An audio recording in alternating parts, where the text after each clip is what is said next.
সবাই এখন নেপালের বন্যার খবর দেখছেন, কত মানুষ মারা গেল, কতজন নিখোঁজ, এসব নিয়ে কথা হচ্ছে। কিন্তু একটা কথা বলুন তো, এমন যদি আমাদের বাংলায় হয়, আমরা কি তৈরি আছি? আমরা সাধারণ মানুষ, বাড়িতে মা বাবা আছে, বাচ্চা আছে, সংসারের জিনিসপত্র আছে। হঠাৎ যদি রাতে খবর আসে জল বাড়ছে, বাড়ি থেকে বেরিয়ে নিরাপদ জায়গায় চলে যান, তখন কি করব?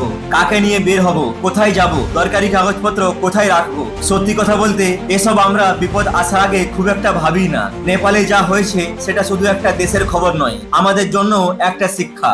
বন্যা কখন আসবে, কতটা জল বাড়বে, সবসময় আমরা নিয়ন্ত্রণ করতে পারি না, কিন্তু বিপদ এলে কি করব সেটা আগে থেকে একটু ভেবে রাখতে পারি। তাই নেপালের খবর দেখে শুধু খুব খারাপ হয়েছে বলে স্ক্রোল করে চলে যাবেন না, একবার নিজের বাড়ির কথা ভাবুন।